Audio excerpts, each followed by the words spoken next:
Hola, soy la doctora Alejandra Roa Márquez y en nombre de la Secretaría de Educación de Veracruz, a través de la Subsecretaría de Educación Media Superior y Superior, les doy la bienvenida a Desde la Mirada del Arte, este espacio en donde estaremos dialogando con personas que han dedicado parte de su vida a educar desde la visión artística, justamente con el objetivo de reflexionar en torno a las múltiples relaciones que el arte guarda con la educación. El día de hoy me encuentro con el maestro Gilberto Rocha. Él es violista de la Orquesta Sinfónica de Jalapa y también catedrático de la Universidad Veracruzana. Estaremos conversando en torno al tema de la enseñanza integral desde la música, mente, cuerpo y alma.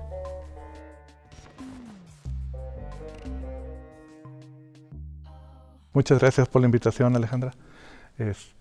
Pues sí, realmente tengo ya muchos años en esto de la educación. En la música empecé desde muy chico, empecé a los 8 años tocando viola y realmente mi entrada hacia la educación fue por una insistencia de parte de mi maestro cuando estaba en la escuela. Y fue donde comienza realmente toda esta apertura de decir, bueno, ¿y qué es? ¿Qué es el dar clases? ¿Por qué dar clases? Entonces, me acuerdo que cuando estaba tomando clases en la universidad, estaba buscando trabajo para poder sobrevivir. Me dijo, ¿por qué no das clases? Eso es algo que es bien remunerado y te va a servir mucho. Entonces, pues dije, la parte del dinero, dije, sí, sí me va a servir, pero ¿para qué más? Y sea, es que hasta que no des clases te vas a dar cuenta. Entonces, sí, efectivamente ya encontré la manera de contactar con escuelas y tener alumnos. Y fue donde me fui dando cuenta que realmente el hecho de dar clases, compartes y aprendes. Porque muchas veces los niños te hacen preguntas en las que tú quizás ni siquiera habías pensado.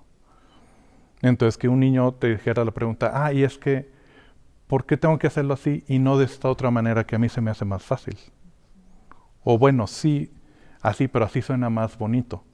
Entonces, eso de ya empezar a pensar y encontrar las respuestas para los alumnos, fue donde entendí, dije, es cierto, es que es una reflexión y esa comunicación que es no solamente de aquí hacia allá, sino de los niños hacia mí y de regreso, y toda esta interacción realmente es lo que te hace aprender. No es solamente poner en práctica tus 10, 20 años que tengas tocando o dando conciertos o lo que sea, sino ya realmente el compartir y que tengas esa retroalimentación. Entonces, por ejemplo, de las cosas que he venido ya desarrollando y aprendiendo, es precisamente que son muchos factores los que influyen en la educación musical. No es solamente enseñar a tocar el instrumento, que sí, lo enseñas como una disciplina y los niños aprenden sobre esta cuestión de que para lograr un objetivo necesitas trabajar. Tiene toda la parte física, que es la parte del cuerpo. Ahora que mi esposa está estudiando teatro, ya a punto de titularse, me da mucha risa que nuestras pláticas se han vuelto mucho sobre arte en general y no solamente sobre música como era antes. Y esta cuestión del entrenamiento del cuerpo es fundamental. Entonces, entender que el simple hecho de la postura es importante, el cómo te paras, cómo te sientas, cómo te acomodas el instrumento, eso es fundamental. Después de ahí, los movimientos en la escuela nos enseñan, sí, la motricidad fina y la motricidad gruesa. Eso aplicarlo a un instrumento también es válido.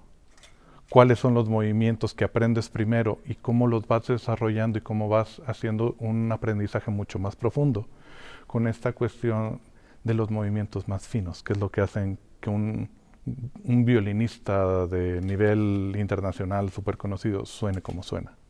Ese ya todo es el trabajo fino. Después viene el trabajo de la mente, que es, bueno, sí, ya te sabes mover, ya sabes sacar el sonido, ya puedes hacer muchas cosas. ¿Cómo transmites la música? Algo muy interesante con la música es que sí existe la música programática, la música que tiene una historia para ser contada, como Pedro y el Lobo o algunas otras, en donde sí, la música y la historia tienen mucho que ver. Pero la música no lo necesita como tal. La música es música y la puedes entender en términos musicales Y esa es la parte que hay que aprender también. Entonces, con mis alumnos en la Facultad de Música siempre es, bueno, ¿qué entiendes? ¿Qué entiendes musicalmente hablando? Porque lo que entiendas tú es lo que me vas a decir a mí. Lo que yo entiendo es otra cosa, es ya cuestión de percepción. Pero si tú no tienes tu idea clara musicalmente hablando de qué vas a hacer, cuál va a ser tu frase, hacia dónde tienes que ir, por qué aquí tienes que adelantar el tiempo, por qué tienes que frenar, por qué tienes que hacer muchas de estas cosas, ya es algo musical, ya es algo en donde el intelecto tiene que estar trabajando y hay que educarlo.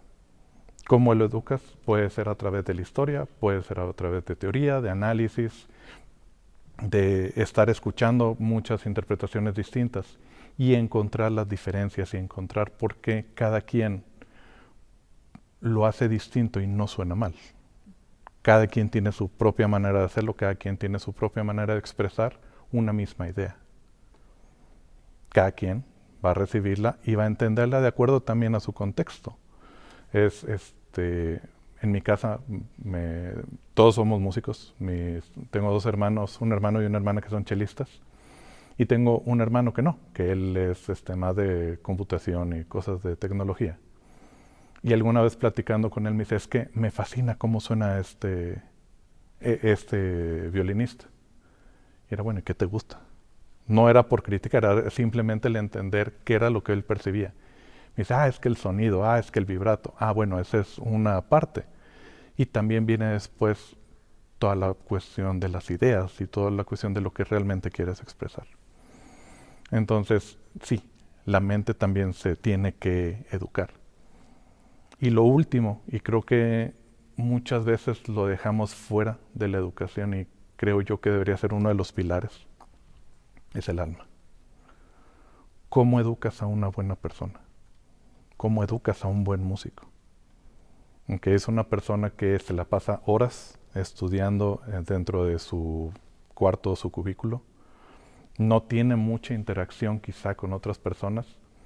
Entonces, ¿cómo lo educas a que cuando se relacione con los demás lo haga de una manera correcta? Entonces, estas son de las cosas que aprendí también cuando estaba en la escuela. Nosotros teníamos una clase en la universidad que le llamaban la clase del estudio, que quiere decir todos los alumnos del maestro tomábamos una clase juntos. Entonces, si éramos 12 violistas tomando la clase durante el semestre, los 12 estábamos en el mismo salón y teníamos que aprender a criticarnos. Entonces era bien interesante porque yo me acuerdo que estaba a mediados de la licenciatura y tenía un compañero que estaba en la maestría. Y estaba tocando un concierto súper complejo, muy bien tocado, y que yo ya medio lo había tocado en algún momento. Y me dijo mi maestro, es que tienes que poder decirle algo. Dije, pues es que no sé, si ya conoces la obra, ya sabes todo.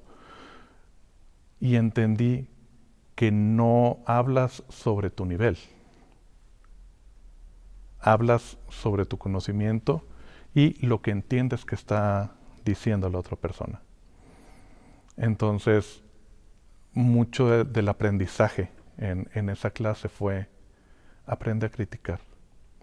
Siempre di primero las cosas positivas. Si empiezas con algo negativo, la persona te va a dejar de poner atención. Entonces empieza con algo que sea positivo, con algo que la persona se abra a lo que tú estás diciendo. Y después no digas cosas negativas. Di las cosas sobre las que puede mejorar. Puede ser lo mismo, pero cómo lo planteas y cómo lo expresas cambia bastante. Si aprendes a criticar constructivamente a los demás, vas a aprender a criticarte a ti mismo. Que esa es otra de las cosas que no sabemos hacer. Muchas veces estamos dándonos de latigazos porque nos sale feo, porque sale desafinado, y utilizamos todas estas palabras negativas y despectivas que nos lastiman sin siquiera darnos cuenta.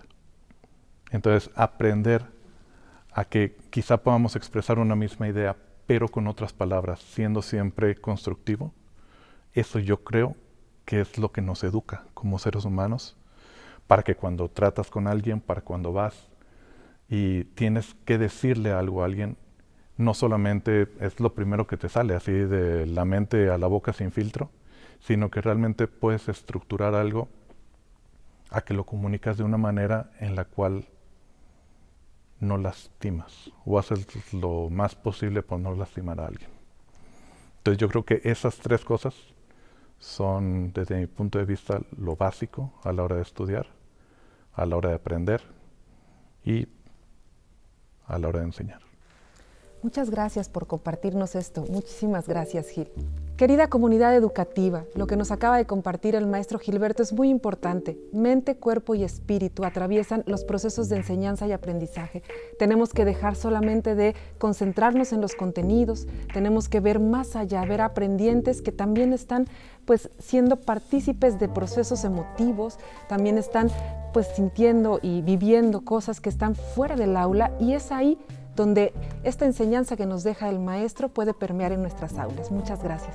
Nos vemos en la próxima.